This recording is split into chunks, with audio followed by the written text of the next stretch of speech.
دو مسئلے ہیں۔ پہلا مسئلہ یہ ہے کہ حالت قیام میں ہاتھ باندھے جائیں یا کھلے چھوڑے جائیں۔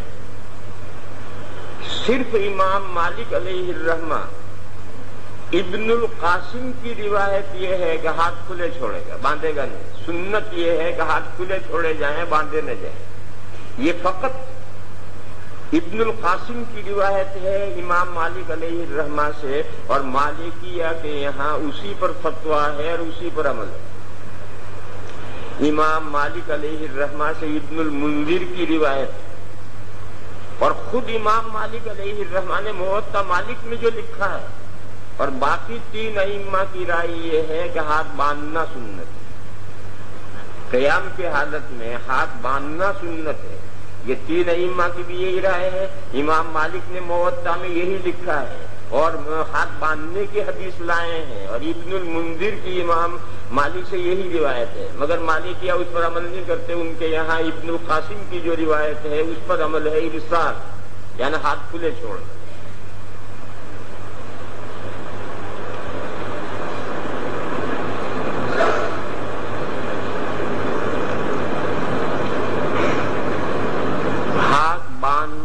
سلسلے میں 20 روایتیں، جن میں سے 2 مرسل ہیں، 18 مرفوع روایتیں، اور ارسال کی کوئی روایت نہیں۔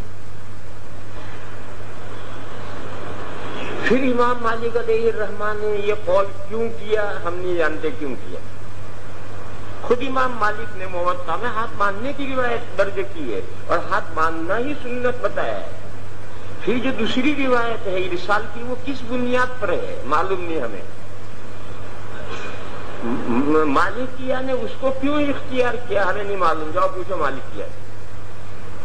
ایک مرتبہ میں مسجد نبوی میں بیٹھا ہوا تھا، وہاں مغرب سے عشاء تک دینی پروگرام چلتے ہیں، اور ایک بڑے عالم ہیں وہاں کے، لوگ اپنے سوال لکھ کر کے ان سے پوچھتے ہیں اور وہ جواب دیتے ہیں، اور وہ لاؤڈ اسپیکر سے پوری مسجد میں سنائی دیتا ہے۔ تو میں ایک جگہ بیٹھا ہوا تھا، یہی سوال کسی نے کیا کہ مالکیہ جو ہاتھ چھوڑنے کا مستحب کہتے ہیں، سنت کہتے ہیں، ارسال کو، اس کی کیا دلیل ہے؟ تو انہوں نے یہ جواب دیا کہ میرے علم میں اس کی کوئی دلیل نہیں ہے، اور امام مالک علیہ الرحمہ کی یہ بات کسی سیاسی مصلحت سے، بس یہی جملہ استعمال کیا ہے، لمصالح سیاسیت، آگے وضاحت انہوں نے نہیں کی کہ وہ کیا سیاسی مصلحت ہے، اس کی وضاحت نہیں کی۔ ہم نے اپنے اساتذہ سے یہ سنا، میں نہیں جانتا کہ وہ صحیح یا غلط ہے، اساتذہ سے میں نے یہ سنا ہے کہ امام مالک علیہ الرحمہ کے دونوں ہاتھ یہاں موڈے پر سے اتار دیے گئے تھے، سزا دی گئی تھی ان کو، تو اب موڈے سے ہاتھ اتر جائیں گے، اب تو ہاتھ بند ہی نہیں سکتے۔ اس مجبوری میں حضرت امام مالک علیہ الرحمہ ہاتھ کھلے رکھ کر کے پڑھتے تھے۔ یہ بات میں نے اپنے اساتذہ سے سنی ہے کہ امام مالک علیہ الرحمہ کو حکومت وقت نے کسی بات کی سزا یہ دی تھی کہ دونوں موڈے یہاں سے اتار دیے تھے، مگر یہ بات میں نے کتابوں میں بہت تلاش کی، مگر مجھے کہیں نہیں ملی۔ اگر یہ واقعہ مجھے ملتا کہ امام مالک علیہ الرحمہ کی فلاں بات کی وجہ سے فلاں بادشاہ ناراض ہوا تھا اور اس نے یہ سزا دی تھی، مگر کسی کتاب میں مجھے یہ واقعہ نہیں ملا۔ لیکن مدینہ منورہ میں نے یہ جملہ سنا ان سے کہ امام مالک علیہ الرحمہ کا یہ عمل تھا لمصالح سیاسیت، وہ اس سے آگے انہوں نے وضاحت بھی نہیں کی۔ بہرحال آپ کے سمجھنے کی بات یہ ہے کہ ارسال کی کوئی روایت نہیں ہے، تمام روایات وضع کی ہیں ہاتھ باندھنے کی۔ یہاں ہمارے یہاں مالکی طالب علم بھی رہے ہیں اور بہت اچھے جید استعداد کے، جن کی اپنی فقہ پر اچھی نظر کی، ایسے طالب علم بھی رہے ہیں۔ میں نے ان سے بھی پوچھا تو وہ کوئی بات نہیں بتا سکے، انہوں نے کہا معلوم نہیں، ہم ایسا ہی چلا، یعنی انہوں نے بھی کوئی وجہ نہیں بتائی کہ ان کے ارسال کیوں ہے۔ دوسرا مسئلہ ہے ہاتھ کہاں باندھے جائیں۔ حنفیہ کے یہاں ہاتھ باندھے جائیں گے ناک کے نیچے، لیکن اس سلسلے میں بعض احناف بڑی کوتاہی کرتے ہیں، وہ ناک کے نیچے کا مطلب سمجھتے ہیں وہ نچلے تک، اور وہ اتنے ہاتھ لٹکا دیتے ہیں ناک کے زیر ناک تک ہاتھ چلے جاتے ہیں۔ یہ غلط ہے، اس لیے سمجھو اسے اچھی طرح سے۔ زیر ناپ کا مطلب کہ ایسے ہاتھ باندھو کہ ہاتھوں کے اوپر سے اگر سوئی یا کوئی چیز بڑھائی جائے تو سیدھی ناپ میں جائے. یہ ناپ کے نیچے کا مطلب ہے. اس سے نیچے نہیں لٹکنے چاہیے ہاتھ. ایسی جگہ ہاتھ باندھنا ہے کہ اوپر سے اگر کوئی لکڑی آپ بڑھائیں تو سیدھی ناپ میں جائے تو وہ ناپ کے نیچے ہے. ورنہ اور لٹکا دیے تو ناپ کے نیچے نہیں ہے، وہ زیر ناپ پر ہے.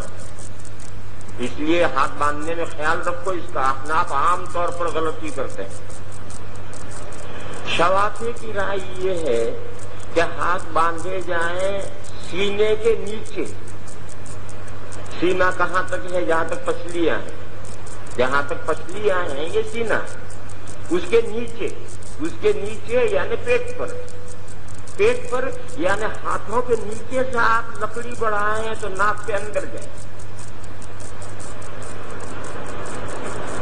یہ سینے کے نیچے کا مطلب یہ ہے کہ پسلیاں جہاں ختم ہوتی اسے نیچے باندھو اور ایسے باندھو کہ نیچے سے اگر لکڑی لگائیں تو ناک میں جائے.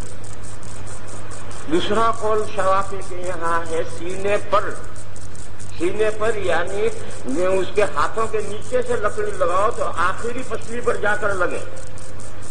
سارا ہاتھ پسلیوں کے اوپر رہنا چاہیے. یہ شوافی کے یہاں دو قول ہیں. الگ صدر بھی ہیں اور تحت صدر بھی ہے. شوافی کے یہاں جو مفتا بھی قول ہے اور جن پر شوافی کا عمل ہے وہ تحت صدر کا ہے، الگ صدر کا عمل نہیں.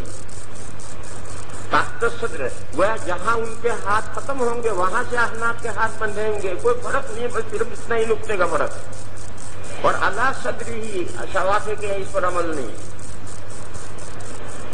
امام احمد علیہ الرحمہ بھی اس مسئلے میں امام شافعی علیہ الرحمہ کے ساتھ ہیں اور خود میں نے امام حرم کو دیکھا کہ وہ تحت صدر ہاتھ باندھتے ہیں، الگ صدر نہیں باندھتے. ہمارے ہندوستان کے غیر مقلدین نے اعلیٰ صدر ہی کو لازم کر دیا کہ اعلیٰ صدر ہی ہاتھ باندھو گے تبھی نماز ہوگی اور نمازی نہیں ہوگی. یہ اعلیٰ صدر ہی والا قول جو ان غیر مقلدین نے چلایا ہے. ورنہ شوافی اور حنابلہ کے یہاں تحت صدر ہے یعنی فوق السرہ. تحت صدر کو یا فوق السرہ اور احناف کے یہاں تحت صدر.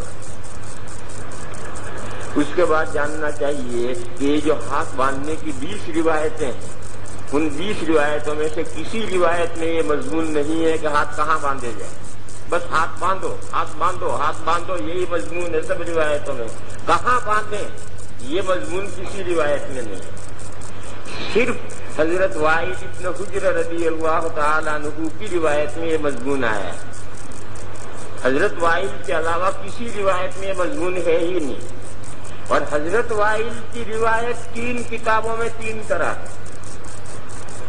صحیح ابن حبان میں اعلیٰ صدری ہی ہے. یہ جو آپ کتاب میں روایت پڑھیں گے اسی روایت میں صحیح ابن حبان میں اعلیٰ صدری ہی ہے. اور مسند بزار میں تحت صدری ہی اور مصنف ابن ابی شیبہ میں تحت سرہ ہے. اسی روایت میں 3 کتابوں میں 3 لفظ ہیں اور سند کے اعتبار سے تینوں روایتیں صحیح نہیں ہیں. نہ اعلیٰ صدری کی روایت صحیح ہے، نہ تحت صدری کی روایت صحیح ہے، نہ تحت سرہ کی روایت صحیح ہے. سبھی روایتیں متکلم کی ہیں. سمجھے نہیں اس مضمون کو؟ وضع ید کی جو 20 روایتیں ہیں ان میں سے کسی روایت میں محل وضع کا ذکر نہیں. صرف حضرت وائل کی روایت میں محل وضع کا ذکر ہے اور اس میں بھی اختلاف ہے. 3 کتابوں میں 3 لفظ ہیں. صحیح ابن حبان میں اعلیٰ صدری، مسند بزار میں تحت صدری اور مصنف ابن ابی شیبہ میں تحت سرہ ہے اور تینوں روایتیں صحیح نہیں ہیں.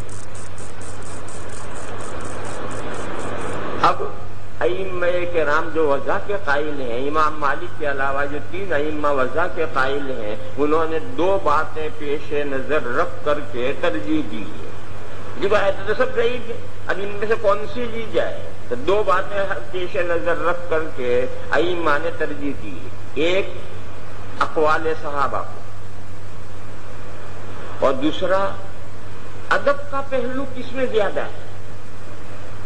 یعنی یوں ہاتھ باندھ کر کھڑا رہنا یہ ادب کی بات ہے، یا یوں ہاتھ باندھ کر کھڑا رہنا ادب کی بات ہے، یا یوں ہاتھ باندھ کر کے، یہ اپنا اپنا نقطۂ نظر ہے. ہر امام نے یہ سوچا کہ کسی کے سامنے اگر خادم باادب کھڑا رہتا ہے تو اس وقت باادب کھڑے رہنے کے لیے کہاں ہاتھ باندھنا زیادہ موزوں ہے. ایک تو اسے ائمہ نے پیش نظر رکھا ہے اور ایک صحابہ کے ارشادات ہیں ان کو پیش نظر رکھا ہے. دو اماموں نے صحابہ کے جو تحت صدر والے ارشاد ہے وہ سند کے اعتبار سے صحیح ہے ان کو لیے، اور ان ائمہ کی رائے یہ ہے کہ اس جگہ پر ہاتھ باندھنا یہ ادب کی بات ہے. حنفیہ نے دوسرے صحابہ کے ارشاد لیے اور ان کے نقطۂ نظر سے اس جگہ ہاتھ باندھنا ادب کے موافق. امام ترمذی علیہ الرحمہ ایک بہت اچھا جملہ ارشاد فرمائیں گے، الکل واسع،